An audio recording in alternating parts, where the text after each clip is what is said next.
अस्सलाम वालेकुम व्यूअर्स। सबसे पहले तो मैं आप सबका बहुत बहुत शुक्रिया अदा करना चाहूँगी उन तमाम मोहब्बतों का और उन तमाम दुआओं का जो आप लोग मुझे दे रहे हैं। मुझे नहीं पता कि मैं किस तरह से आप लोगों की मोटिवेशन बन रही हूँ और मुझे नहीं आइडिया था बिल्कुल भी, लेकिन जैसे-जैसे मैं आप लोगों के मैसेजेस देखती हूँ, आप लोगों के कमेंट्स देखती हूँ, तो मुझे बहुत खुशी होती है। तो मैंने सोचा कि मैं अपनी ये फेलियर जर्नी भी शेयर करूँ। ये वो जर्नी है जो मैंने आज तक कभी किसी से शेयर नहीं की। वो मैं अब शेयर कर रही हूँ क्योंकि मेरी जर्नी बहुत सारे लोगों के लिए मोटिवेशन बनती जा रही है। तो चलिए हम स्टार्ट करते हैं। भाई देखें, सबसे पहले मेरी जॉब का मैंने बताया कि मैंने इंटर्नशिप किस तरह से की और क्या-क्या प्रॉब्लम फेस करी अपनी लाइफ में अब तक।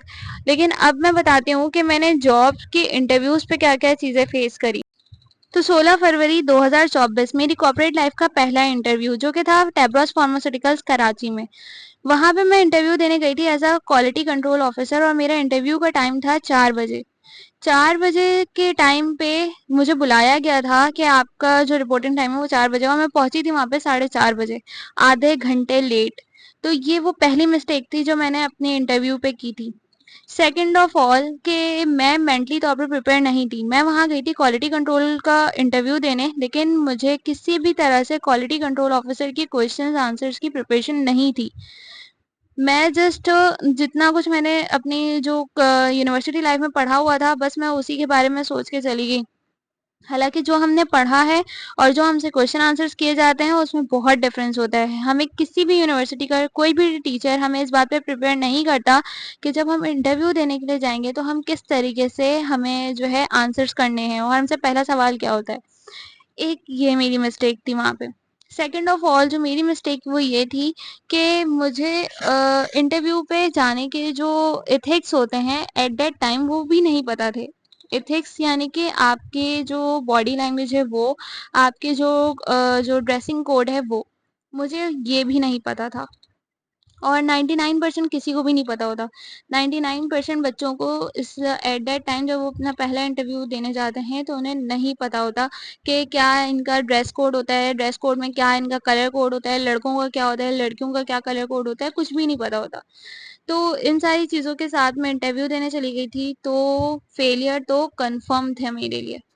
सबसे पहली बात जो हमें किसी भी इंटरव्यू पे जाने से पहले पता होनी चाहिए वो ये कि जो भी हमारा रिपोर्टिंग टाइम है उससे तकरीबन भी तो 1 घंटे पहले हमें घर से निकलना है।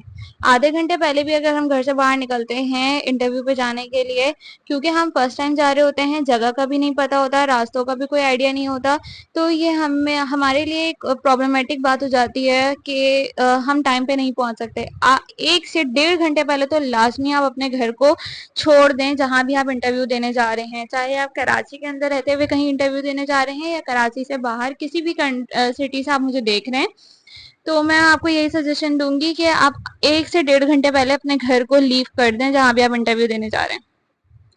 ठीक है, इसके अलावा जो सबसे इम्पोर्टेंट बात के कलर कोड क्या होता है हमारे इंटरव्यू पे जाने के लिए।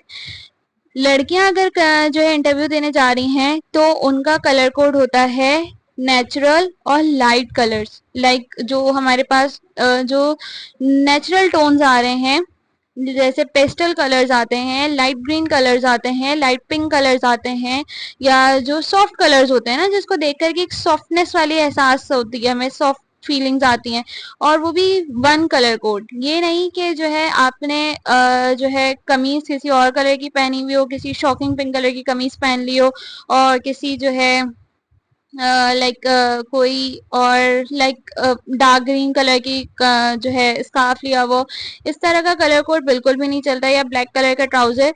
कलर कोड हमेशा जो है जो सॉफ्ट कलर्स होते हैं इंटरव्यू पे वही काम आता है। लाइट ग्रीन, पिंक, इस तरह का जो लाइट पिंक बिल्कुल लाइट जो लास्ट टोन होती है ना पिंक की, वो वाले इस तरह के जो शेड्स होते हैं नेचुरल शेड्स, ये चलते हैं हमारे इंटरव्यूज पे। ठीक है, इसके अलावा जो आपके जो अगर आप स्कार्फ पहनती हैं या आप हिजाब करती हैं या जो है आप अबाया वेयर करती हैं, तो आपका जो पूरा अबाया है वो सेम कलर का होना चाहिए। लाइक उसमें 3-4 कलर्स की जो मिक्सिंग होती है वो नहीं होनी चाहिए।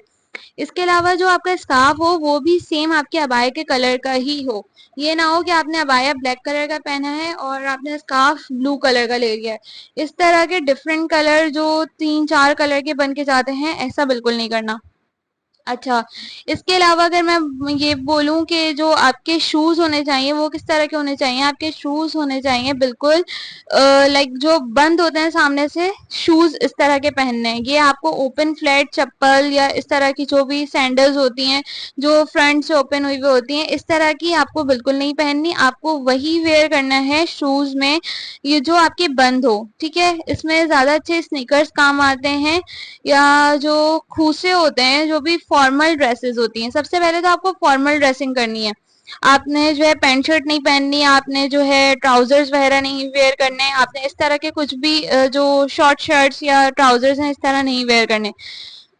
मैंने कलर कोड के ऊपर कोई काम नहीं किया था, मैं ब्लैक कलर की आउटफिट्स के साथ चली गई थी। हाँ, वो मेरा पूरा बाकायदगी से शलवार कमीज दुपट्टा ही था, लेकिन था ब्लैक कलर का, जो कि मुझे बाद में पता चला कि इंटरव्यूज पे ब्लैक कलर कभी भी नहीं पहना करते, क्योंकि वो आपकी जो पॉजिटिव वाइब्स है वो नहीं देता। ब्लैक कलर देखने में बहुत अच्छा लग रहा होता है, बहुत सारे लोगों को पसंद भी होता है, लेकिन ये कलर आपके इंटरव्यूज पे बिल्कुल भी नहीं चलता। मैंने ब्लैक कलर का आउटफिट वेयर किया था, सर से लेके पांव तक मैं प्योर ब्लैक बन के चली गई थी, जो कि एक मेरी बहुत बड़ी गलती थी। ये मुझे नहीं करना चाहिए था। और अगर आप लड़के हैं तो आपको जो है एक अदर ब्लैक कलर की पैंट या ब्लू कलर की पैंट के साथ व्हाइट कलर की शर्ट, और जिस कलर के आपके शूज हैं सेम उसी कलर की आपकी बेल्ट होनी चाहिए। शूज और बेल्ट का कलर सेम होना चाहिए, शूज और बेल्ट का कलर अलग अलग नहीं होना चाहिए, ठीक है? टाई आपकी जो है लाइट कलर्स में होनी चाहिए, कोई लाइट पिंक या लाइट ग्रीन कलर की टाई होनी चाहिए आपकी। तो ये आपका ड्रेस कोड बॉयज के लिए लाजमी होता है। आपके हेयर्स प्रॉपर जो है प्रॉपर सेट हुए हुए हो, नेल्स प्रॉपर कट हुए हुए हो, नेल्स के अंदर कोई गंदगी ना हो, लाइक आपकी एक ओवरऑल अच्छी लुक आनी चाहिए। आपने परफ्यूम्स का इस्तेमाल अच्छा किया, वो अच्छे परफ्यूम्स का इस्तेमाल, ये नहीं कि कोई ऐसे जो गंदी सी या बहुत ज्यादा पंजेंट स्मेल की आपने परफ्यूम्स का यूज किया, वो ऐसा कुछ नहीं करना इंटरव्यूज पे, ठीक है? ये तो हो गई आपकी जाहिरी लुक्स की बात, कि जो है आपने अपनी लुक्स के ऊपर क्या क्या काम करना है जब आप इंटरव्यू देने जा रहे हो, ठीक है? कलर्स का बहुत ख्याल रखना है, क्योंकि कलर्स हमें लाइफ में बहुत ज्यादा जो इफेक्ट देते हैं, हमारे इंटरव्यूज पे वो कलर देते हैं। मैंने बताया कि मैंने ब्लैक कलर वेयर किया था, भले मेरी सारी चीजें ठीक थी लेकिन कलर ब्लैक था, तो उस वजह से वो। दूसरी बात और बहुत इंपॉर्टेंट बात कि आप खुद को प्रेजेंट कैसे करते हैं, क्योंकि इंटरव्यू पे आपसे ये सवाल तो शायद बहुत ही कम होता है कि मोलैलिटी बता दें, नॉर्मेलिटी बता दें। क्योंकि मैं क्यूसी का इंटरव्यू देने गई थी तो मैं उसी हवाले से बात कर रही हूँ, या जो है कलर चेंजेस बता दें, एनओएच कितने मोलर सोल्यूशन, 1 मोलर सोल्यूशन कितनी अमाउंट से बनेगा, एंड सो ऑन। ये क्वेश्चन तो आपके बाद में किए जाते हैं। सबसे पहला जो क्वेश्चन होता है वो आपसे ये किया जाता है, tell me about yourself. तो ये वो सवाल होता है जो आज तक आपसे किसी ने नहीं किया, आपने खुद भी खुद से ये सवाल नहीं पूछा आज तक। तो इस सवाल के लिए हम कभी भी प्रिपेयर होते ही नहीं है, हमें पता ही नहीं होता कि इस सवाल का आंसर क्या करना है। तो हम जो है अपनी पता नहीं कौन कौन सी कहानियां सुना रहे होते हैं कि भाई, एट दैट टाइम तो मेरे लिए वो बहुत फनी था, मेरे लिए भी फनी था, और जो इंटरव्यूअर्स वहां बैठे हुए थे वो भी बहुत फन तरीके से मेरी बातों को सुन रहे थे। लेकिन मुझे बाद में पता चला कि ये मैंने बहुत बड़ी गलती की है, मुझे ऐसा नहीं करना चाहिए था। पहली बात जो है, आपने अपनी tell me about yourself में ये बात बतानी होती है कि आपने ग्रेजुएशन कहाँ से की है। आपने अपनी पूरी हिस्ट्री नहीं बतानी, आपने सिर्फ अपनी ग्रेजुएशन बतानी है। अपनी ग्रेजुएशन बतानी है, ड्यूरिंग ग्रेजुएशन आपने क्या क्या अचीवमेंट्स की हैं, आपके पास सर्टिफिकेट्स क्या हैं, और आपने ओवरऑल 3.6 CGPA, 7 CGPA किस तरह से, कौन सी CGPA के साथ आप पास आउट हुए हैं, आप 3 पॉइंट जो भी आपकी GPA है आपने वो बतानी होती है, ठीक है? इसके अलावा अगर आपका कोई प्रायर एक्सपीरियंस है, अगर आपने कहीं ऐसी इंटर्नशिप की हुई है जहां से आपको कोई एक्सपीरियंस मिला हो, आपने इस बात के अंदर वो बात कोट करनी होती है। आपने ये इसमें बिल्कुल नहीं बताना कि आप जो है डॉक्टर बनना चाहते थे और आपका एडमिशन नहीं हो सका तो आप फॉर्म डी में आ गए।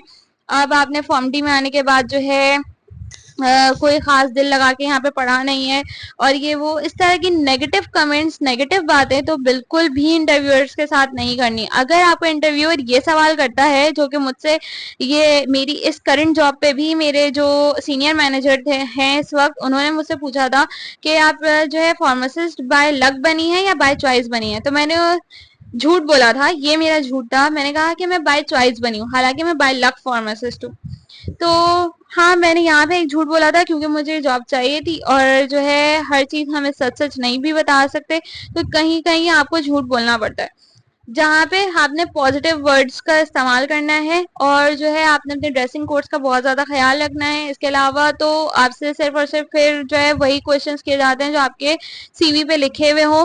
सीवी पे आपको वही बातें लिखनी है जो सच हो, लाइक जो आपने सीखा हुआ हो। अगर आपने कभी एचपीएलसी पे काम किया है तो वो लिखना है, अगर आपने कभी यूवी पे काम किया है तो वो लिखना है। अदरवाइज आपको कोई जरूरत नहीं है बड़ी बड़ी बड़कियां मारने की, क्योंकि वो सारे जो पोल पट्टी है ना वो सब इंटरव्यू पे खुल जाएंगे। ओके, तो ये थी एक शॉर्ट सी वीडियो। होप्स हो कि आपको पसंद आई हो, क्योंकि कोर्स वर्क तो सब बता देते हैं और सब बातें करते हैं कोर्स वर्क के ऊपर, लेकिन ये जो छोटी छोटी सी बेसिक चीजें होती हैं इसके ऊपर कोई बात नहीं करता और ना कोई इसके ऊपर गाइडेंस देता है। तो मेरा ये वीडियो बताने का मकसद ही यही था कि मैं आप लोगों को इंटरव्यू पे जो नॉर्मल एथिक्स होते हैं, कलर कोड्स होते हैं, जो हमें कलर कोड्स के बारे में नहीं पता होता, और जो बेसिक और पहला क्वेश्चन हमसे किया जाता है उसके बारे में नहीं पता होता, तो वो मैं आप लोगों को बता सकूं। अगर ये वीडियो पसंद आई हो तो इसे अपने दोस्तों के साथ शेयर करें। हमें नहीं पता कि आपकी एक शेयर किसी और की लाइफ बहुत ज्यादा चेंज कर सकता है, ड्रास्टिक चेंज ला सकता है किसी की भी लाइफ में। और अगर पसंद आई हो तो इसे जो है लाइक कर लें और मेरे चैनल को सब्सक्राइब कर लें। हम मिलते हैं आपसे नेक्स्ट वीडियो में, जब तक के लिए अल्लाह हाफिज।